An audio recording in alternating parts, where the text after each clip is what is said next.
Muito bem, né? Eu só quero frisar aquilo que para adotar os bichinhos, né? Porque pode ter algum desavisado que quer adotar as duas moças que apareceram na foto. Não, só os bichinhos, tá? Por favor. Bom, Irlan, seja bem-vindo, tudo bem com você? Tudo jóia. Hermano, como estás? Muito bem? Graças, muito bem. Acabou de chegar da Colômbia esse irmão aqui. Mas Fotos lá, verdade. Estava no congresso de células, né? Isso, eu estava no congresso, né? O Congresso Internacional da Visão G12, pastor César, lá na Colômbia, Bogotá. Que legal. Muito bom. Além de advogado, pastor também, o Irlan, né? E sempre trazendo orientações para a gente aqui que edificam a nossa vida e também, não só da perspectiva da lei dos homens, mas também, claro, sempre contemplando a lei de Deus. Hoje, nós vamos falar sobre a questão da guarda compartilhada e da pensão alimentícia, que é uma situação muito frequente nos dias atuais e que causa muita dor de cabeça para muitas famílias, não é verdade, irmão? É verdade, pastor. A questão, assim, da guarda compartilhada, muitas pessoas, elas não compreendem como que a guarda compartilhada funciona. E é importante para os telespectadores compreenderem que para você ter guarda compartilhada, há necessidade de ter uma interação, ou seja, uma comunicação boa no casal que acabou de se separar, que não é algo muito fácil. Mas se separou numa boa, se há, assim, da parte deles, se há uma interatividade, se eles conseguem ainda se relacionar bem em prol da criança, é possível a guarda compartilhada. Agora, se há uma briga, uma disputa por essa guarda, aí sim a guarda vai ficar com o pai ou com a mãe e o outro vai ter o direito de visitar. Então, a guarda é, vamos dizer assim, o poder que o pai ou a mãe tem, ou uma outra pessoa, que aí o juiz pode determinar. Sim. Se não, quando é que esse poder de, eu diria o quê? Poder de domínio sobre a criança, né? Seria essa nomenclatura? Na verdade é a guarda mesmo, né? O que acontece? Quando o casal se separa, a guarda de fato fica com um dos cônjuges, correto? Porque se um sai de casa e o outro continua, a criança sai com o pai ou a mãe, ou fica com o pai, com a mãe que ficou, essa guarda de fato fica com um dos pais. A partir desse momento, vai se determinar uma guarda judicial. Essa guarda judicial, inclusive, gera um termo de guarda, que é assinado pelo juiz e pela pessoa que é quem ficou com a criança. Então, assim, a partir desse momento que você tem a guarda definitiva, aí sim essa pessoa ela tem o direito de cuidar, o dever de cuidar, e a outra pessoa ela teria que exercer o direito de visitar. E o que é atribuído à guarda? Quais são as responsabilidades que quem tem a guarda, isso seria o tutor, que a gente chama? Na verdade seria o responsável legal, que seria o pai ou a mãe, né? O que ele tem que cumprir dentro da guarda? Sim, na questão da guarda, o mais importante é o quê? É o bem-estar do menor. Com quem esse menor vai estar para que ele fique melhor, ou seja, para que ele tenha todos os seus direitos resguardados. Direito de alimentação, direito de estudar, o direito de ter uma moradia, tudo isso é levado em conta para se definir a questão da guarda. Então, assim, a responsabilidade da pessoa, do responsável legal por esse menor é de preservar os direitos desse menor e dar a ele todos os instrumentos necessários para que ele possa crescer para que ele possa crescer de acordo com as suas necessidades. Agora, Irlan, o que pode fazer com que o pai, por exemplo, perca essa guarda compartilhada?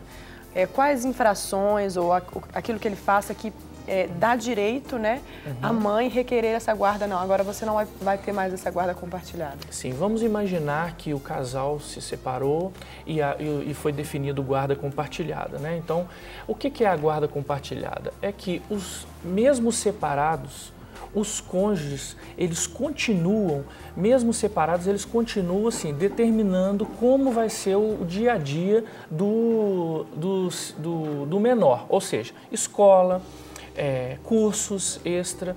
Então, assim, os dois continuam definindo. É diferente da guarda onde só um dos cônjuges fica, porque ele define tudo, o outro só visita, exatamente. Então, todas as decisões são em conjunto, nesse caso, né? Então, vamos imaginar que estamos nessa situação de guarda compartilhada, mas um dos cônjuges, o que acontece com ele? Ele começa a cometer infrações. Que tipo de infração? Era para ter entregado o menino num certo horário, não entregou. Era para ter levado o menino num certo programa, não levou. Tinha que ser feito um pagamento, a responsabilidade é dele, ele não fez. Atos que infelizmente acontecem. Ontem mesmo eu recebi no escritório uma pessoa que estava tendo a situação da guarda compartilhada, mas o que aconteceu? Um dos cônjuges agrediu o outro. Aí fez um boletim de ocorrência. A partir desse momento, o que esse cônjuge fez? Eu quero a guarda somente para mim. Sim. Né? Então, assim, são várias as infrações que podem acontecer para que não seja mais guarda compartilhada. A gente está falando de um diálogo muito sadio, né? Sim. Na guarda compartilhada, de você, por mais que não esteja no mesmo teto, por N situações que a gente não vai entrar aqui nesse assunto, mas a pessoa tem que ter um consenso muito bom com o outro.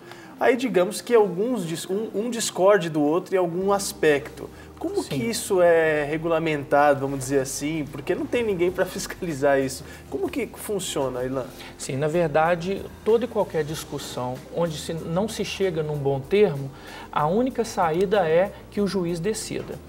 É importante também a gente frisar aqui que todos os processos onde envolvem menores, há necessariamente a participação de um promotor de justiça, do Ministério Público. Então, muitas vezes, quando vai se definir esse tipo de questão, o promotor ele vai opinar, ele vai dar a sua opinião e a partir desse momento o juiz vai decidir. Então, o promotor, o que ele faz? Ele está visando o bem-estar do menor em todo o momento do processo. E na guarda compartilhada também tem alguma diferença entre regiões geográficas? Por exemplo, a pessoa mora aqui em Belo Horizonte, outra pessoa mora na Bahia. Isso é levado em conta ou dá para acontecer essa guarda compartilhada independente da distância que os dois exibem?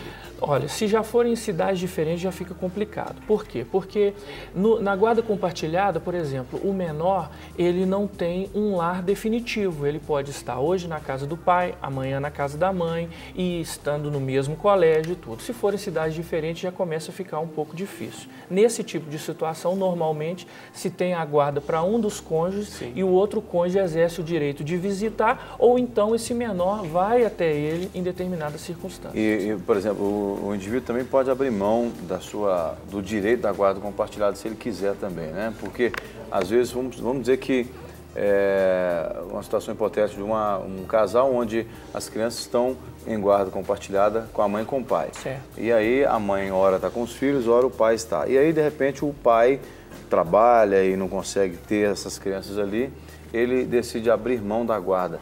Mas a esposa pode forçá-lo, obrigá-lo a ter que fazer esse acompanhamento ou não? Não tem como se obrigar uma pessoa a permanecer num estilo de guarda que é o estilo de guarda compartilhada.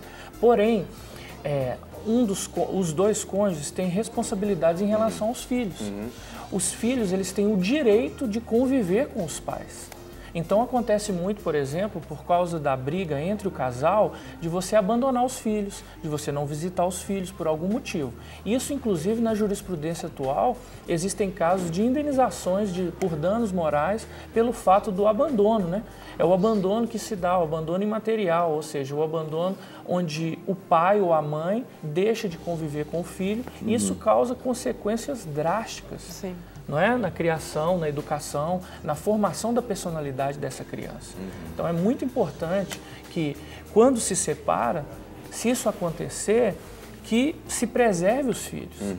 Se tente preservar pelo menos. Agora, dentro da questão da guarda, entra a pensão alimentícia ou é uma coisa já está implícita na outra? Os gastos são divididos, né? Quando há guarda compartilhada, então os gastos continuam sendo divididos entre os cônjuges. Agora, quando há uma das partes apenas tem a guarda, aí sim estabelece uma pensão. Nós estamos falando de pensão para os filhos, né? Mas nós poderíamos também falar de pensão para o cônjuge, mas vamos falar em relação aos filhos. Mas então, a pensão alimentícia também pode ser dada ao cônjuge? Sim, pode ser dada ao cônjuge, desde que se comprove que esse cônjuge não tem capacidade econômica de se manter, não é? E pode ser por um determinado momento. Agora, Irlan, só uma Sim. dúvida.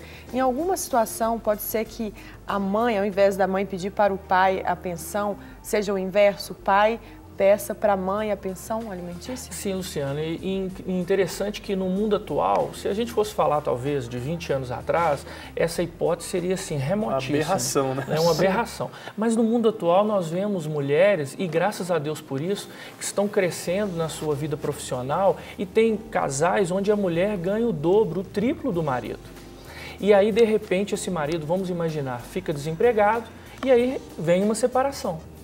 E a mulher está trabalhando, ou seja, ele não tem condição de se manter em um determinado momento. Ele pode sim ingressar com uma ação de alimentos, ou seja, uma pensão alimentícia, para que ele possa se ver suprido das suas necessidades básicas durante esse período, porque a pensão ela é nunca definitiva. Mas a pensão para o filho? Não, ou para a ele? pensão para ele, ou para o filho, se ele ficar com a guarda do filho. Pois é, mas também. isso independente possível. do motivo, tem um Não, critério? Independente do motivo. Olha. Independente do motivo, você pode pleitear. Mas se o cara quiser ficar em casa vendo televisão a tarde toda e cobrar Sim, a pensão alimentícia então, da mulher, ele pode entrar com uma ação ingressar com a ação, sim. Porém, durante o processo vai ser feito um estudo social. E dentro desse estudo vai se perceber isso. Se perceber que essa circunstância, tanto para o homem quanto para a mulher, Sim. porque acontece muitos casos também de uma mulher jovem, que ela simplesmente ela não quer trabalhar, não tem vontade de trabalhar e pede a pensão para o marido. E eles não têm filhos, nós estamos falando de pensão entre os cônjuges, não é verdade? Se ficar provado que ela tem condições de trabalhar e ela não quer trabalhar por vontade própria, o marido também não é obrigado a pensionar. Isso tudo dentro do processo é olhado.